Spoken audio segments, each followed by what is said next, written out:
What happens when a CEO who's built everything from the ground up realizes his business looks nothing like the one he started? Isaiah Dalton stood in his downtown office, staring at a spreadsheet he couldn't stop thinking about. It wasn't the numbers that bothered him, it was the notes attached to the last two employee exit forms. One said, "No support from night manager, always short-staffed." The other, "Sick and still expected to come in." He rubbed his eyes. This wasn't what he built 8 years ago. Back then, it was just him and a rented food truck, cooking burgers behind nightclubs to pay off student loans. Now, there were 8 locations across the city. Each one was supposed to be a place people felt proud to work at, especially the night crew, the ones who kept things running when everyone else was asleep. But lately, complaints were building up about one location in Ridgepoint, his busiest overnight spot. Still, no one mentioned specifics. Just vague comments about things not feeling right. Isaiah had never met most of the night workers face to face. With hiring now handled by store managers and turnover high, it was easy for them not to recognize him. And since the company had grown fast, most employees only saw his face in a framed photo near the front register, if they noticed it at all. He made a decision the way he always did, quick and gut first. 48 hours later, he was standing behind the Ridgepoint location in a gray hoodie, jeans, and a fake beard that made him look 20 pounds heavier and 10 years older. He had a new name, Joe, and a made-up backstory, just a guy trying to get back on his feet after a rough year. His district manager, Scott, helped coordinate the undercover shift. Scott didn't tell the night team anything except that a new trainee would start. Isaiah trusted Scott. He was one of the first people he ever hired. The night shift manager, a guy named Ben, barely looked up when Isaiah walked in. "You're the new guy?" he asked, voice flat. "Yeah," Isaiah said. "Joe just moved here." Ben handed him a hairnet and pointed toward the back. "You're on Fry Station, don't screw it up." The kitchen was hot, loud, and short-staffed. There were only 4 people working: Ben, a cashier named Trinity, a line cook named Javi, and Isaiah. That was thin for a location that averaged over 200 orders between 10 p.m. and 4 a.m. Isaiah kept to himself at first, learning the rhythm. Javi was quiet but fast, flipping patties without missing a beat. Trinity, maybe 19 or 20, had a tired look in her eyes but kept smiling at customers through the drive-through mic. By midnight, the rush hit hard. Orders piled up, and Isaiah found himself sweating over the fryer. He noticed Ben didn't do much except bark orders and disappear to the office every 30 minutes. At some point, Isaiah stepped into the back to grab gloves and heard a voice, low but shaky. He turned the corner and saw Trinity standing at the office door. "Ben," she said, "I'm really not feeling good. I've been nauseous all day and I think I've got a fever. Can I go home?" Ben didn't look up from his phone. "Nope," she blinked. "But we're short. You leave, we drown." "You should have told me before shift." "I didn't feel it until I got here," she said, voice cracking. "I'm trying, but I feel like I'm gonna throw up." Ben stood up and walked over. "Look," he said, "you already clocked in. If you leave now, that's walking off shift. That's a write-up." "You want that on your file?" Isaiah froze. Something clenched in his chest. He'd heard enough. Ben walked past Trinity like it was nothing. She stood there, eyes wide and red, holding back tears. Isaiah stepped forward. "Hey," he said to her, keeping his voice low. "You okay?" She shook her head. "No, I need this job." He didn't say anything. He just nodded. But inside, he was boiling. He kept working the fryer that night, but every time Ben strolled past with his arms crossed and that smug look, Isaiah had to stop himself. By 4:30 a.m., the last order went out. Javi started wiping the counters. Trinity leaned against the sink, pale and shivering. She was clearly sick. Ben finally came out of the office, stretching like he'd just woken up. "All right, good job, everyone," he said. "Joe, you didn't screw up the fryer, so that's something." Isaiah turned slowly. "Ben," he said, "you got a minute?" Ben raised an eyebrow. "For what?" Isaiah looked around, making sure everyone else was out of earshot. Then he took off his cap, pulled off the beard, and looked him dead in the eye. "I'm Isaiah Dalton. This is my company, and we need to talk." Ben didn't move. His mouth opened slightly, but no words came out. The fluorescent lights above them buzzed faintly as Isaiah stared at him, beard in hand. "You're lying," Ben said finally, laughing once, flat and nervous. Isaiah reached into his hoodie pocket, pulled out his ID, and held it up. "Take a good look." Ben stepped closer, squinted, and his face drained a shade. He looked down the hall where Javi was stacking trays near the back freezer. Trinity had disappeared into the restroom. "All right," Ben said slowly. "I didn't know, okay? If I had, that's the problem," Isaiah cut in, his voice low. "You were yourself." "That's exactly what I needed to see," Ben's mouth twitched. "Look, it's been a rough week, we've been short. I've been covering doubles. You try running this place with no one showing up." Isaiah stepped past him and walked toward the break room. "You'll get a chance to explain everything to Scott, but not tonight.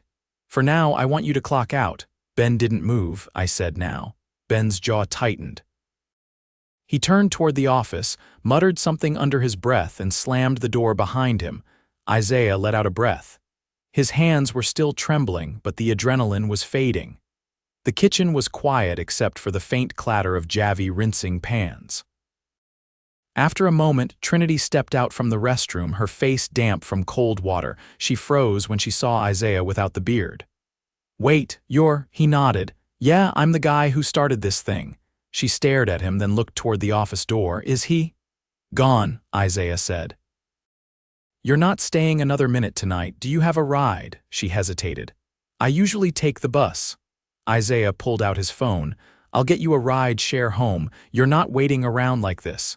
She nodded slowly, lips pressed together. "I didn't want to make trouble." "I just couldn't keep going." "You didn't make trouble," he said. "You showed me what I needed to see." She moved toward the front to grab her coat. Isaiah watched her go, then turned to Javi, who was still working like none of it had happened. "Hey," Isaiah said, walking over. "You always this quiet?" Javi shrugged. "Not much to say most nights. You've been running that grill non-stop. You usually work alone back here. Most of the time. Sometimes we get a second line cook until midnight, but they cut that last month." Isaiah nodded. "How long you been with us?" "Year and a half. You like it?" "I like cooking," Javi said. "I don't like being ignored." Isaiah leaned against the prep table. "Tell me what's been going on. No filters." Javi wiped his hands and leaned back. "You want the short version or the real version?" "Real." Javi exhaled. "Ben's been cutting people's hours without telling them. If someone complains, he says they're unreliable. Most of the new hires quit after a week. Either they don't get trained or he just yells at them until they stop showing up.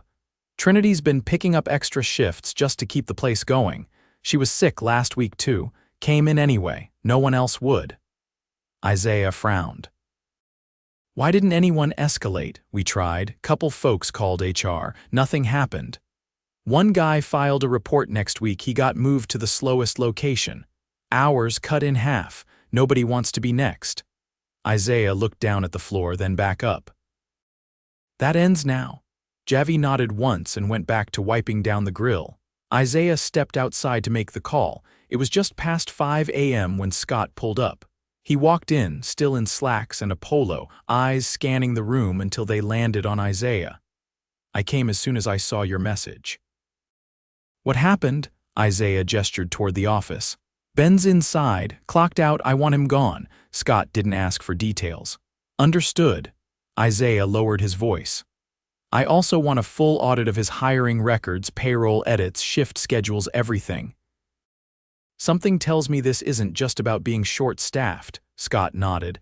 "I'll pull everything this morning and find out who got their hours slashed after speaking up. I want names. I'll get on it."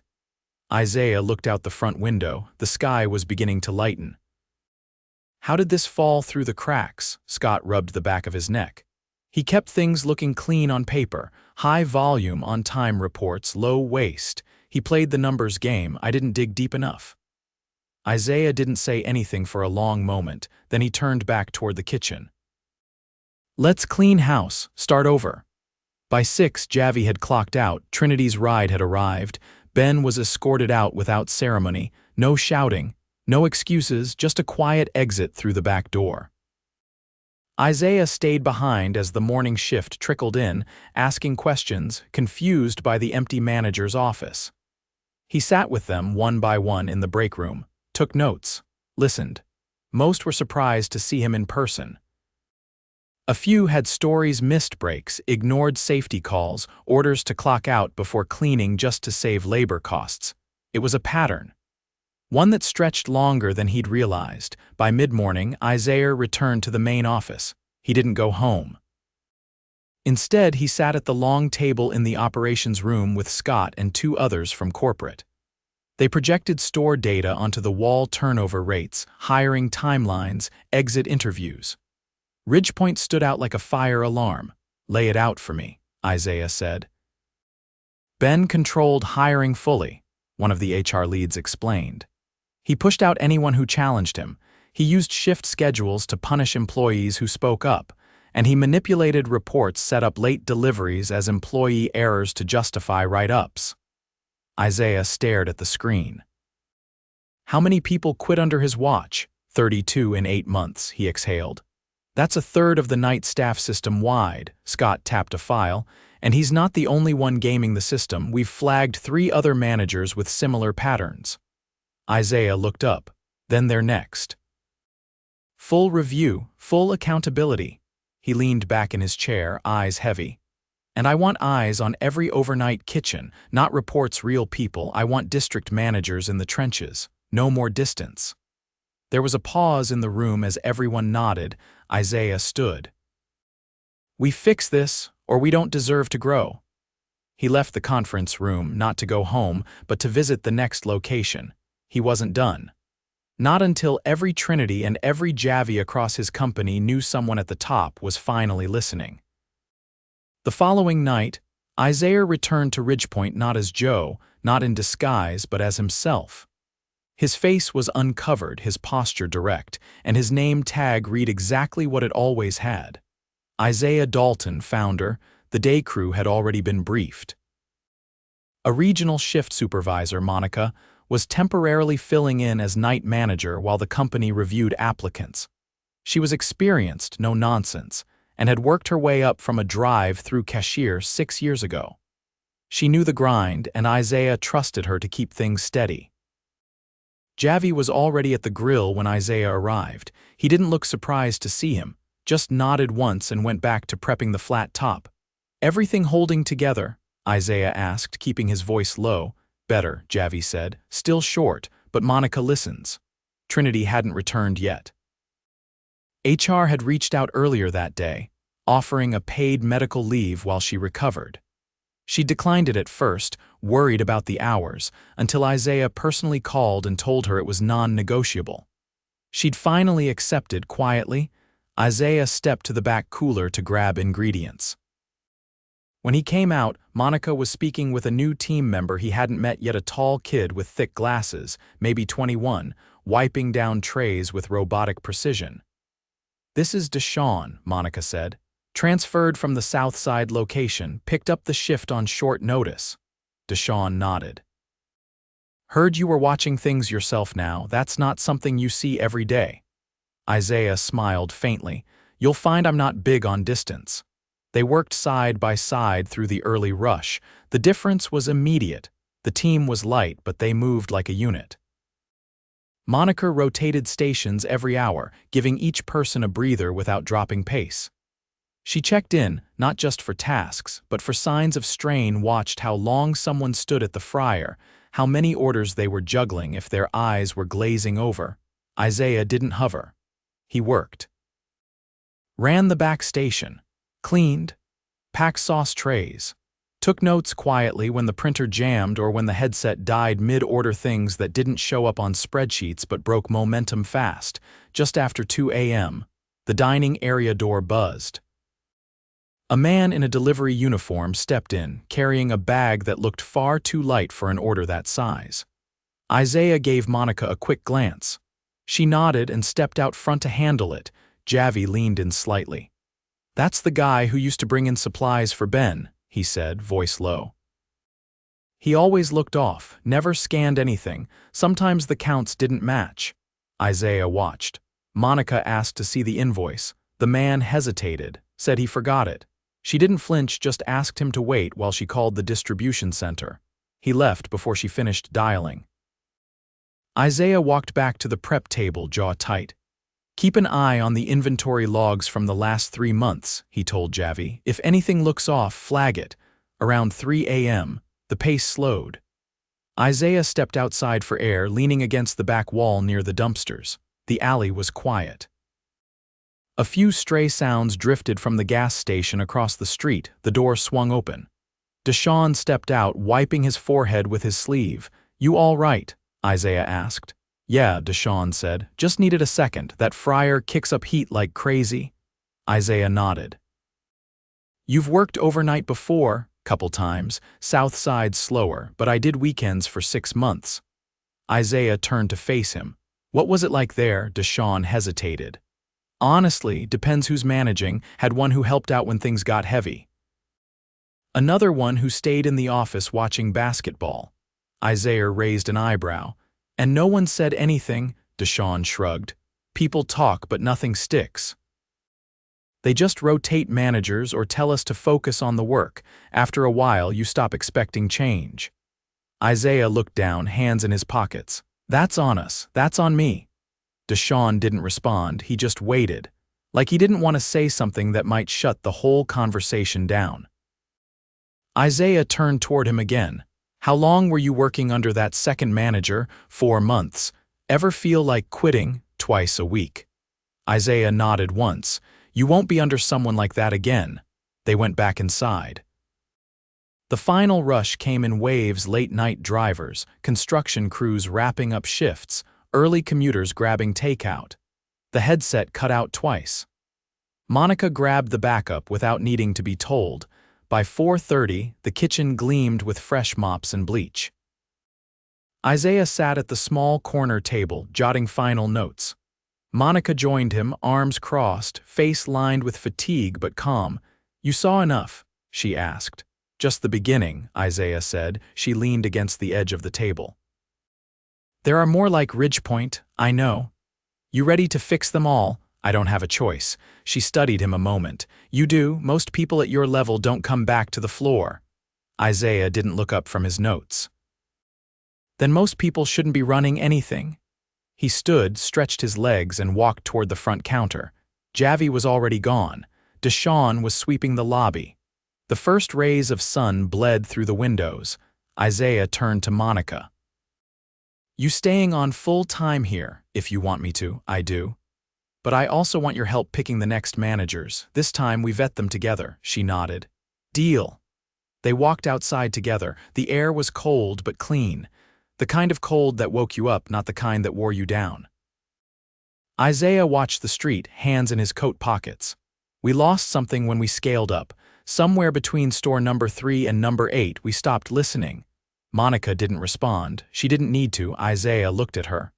"I want to build something better, not bigger." "Better? You've got the right start," she said. He nodded once, turned toward his car, and paused. "Owen, make sure everyone gets a break next shift, even if it's 10 minutes. They'll appreciate that." "It's not about appreciation," Isaiah said. "It's about decency."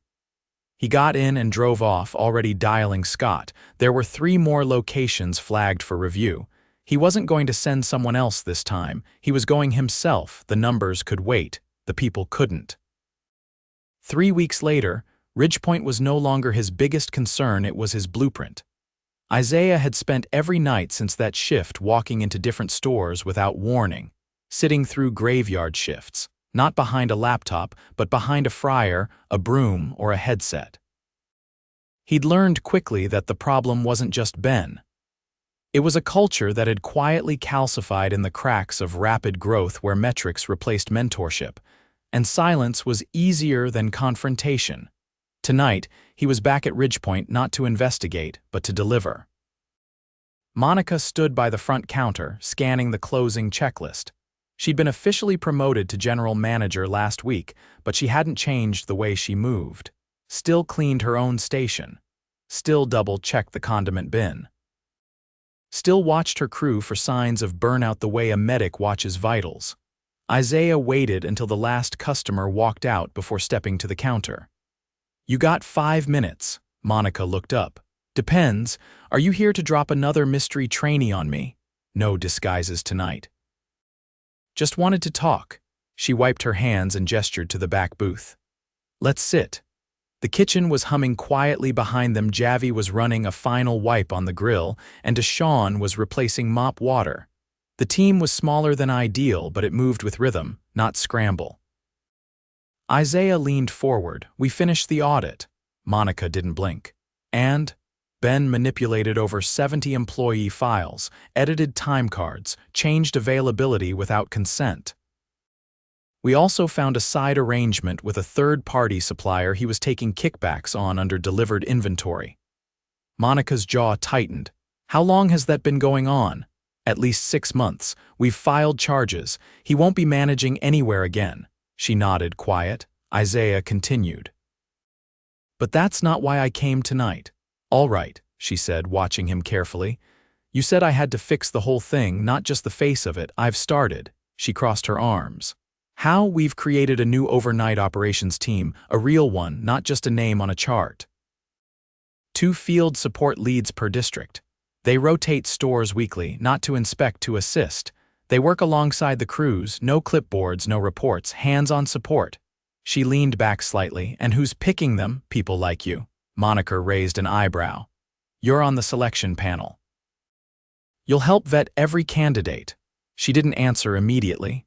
"What happens when upper management pushes back?" "They won't, because I already did it. No one above store level can override field decisions without a joint review. No more burying problems under numbers." She studied him for a long moment. "That's a start."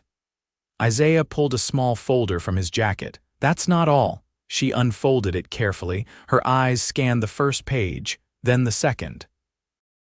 "You're giving me Ridgepoint?" "You've earned it." Her voice dropped. "But I thought. You said this was a temporary fill-in." "I did. Then I watched you rebuild a team with less than you needed and more than most would have given. That's not temporary. That's leadership." Monica looked down at the folder again.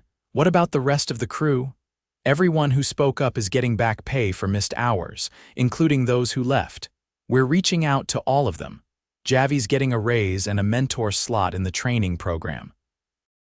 Deshawn starts his assistant manager track next month." She closed the folder. "You're actually doing it," he nodded. "Because I saw it, because I had to." She didn't smile, just exhaled. "You're not done here, though," she said. "I know. You've got stores still stuck in the old way. Managers who think silence keeps them safe. They'll hear from me." Monica tapped the table once, then stood. "You should talk to Trinity too. She's been quiet since she came back." "I plan to." "She doesn't want sympathy. She wants to know it mattered." Isaiah stood as well. It did. In the back hallway, Trinity was restocking cups near the storage room. Her hair was tied back, uniform, crisp, expression neutral. She looked up when Isaiah approached but didn't pause her task. "I heard you're making changes," she said flatly. "I am," she nodded, still facing the shelf.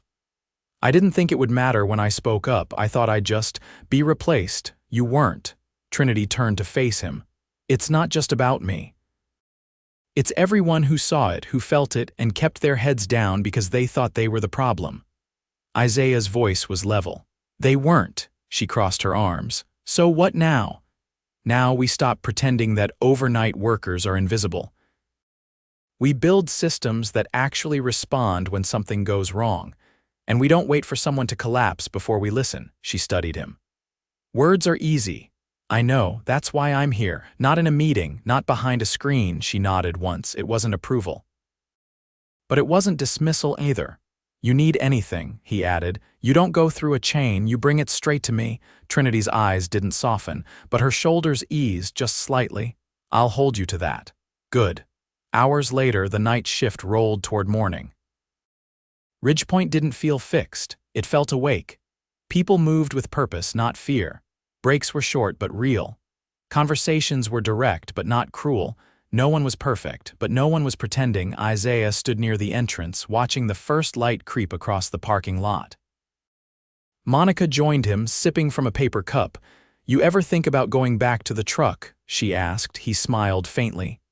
"Sometimes." "Was it better?" "It was simpler." "But not better," she nodded. "You're going to need help. I've got it." One store at a time.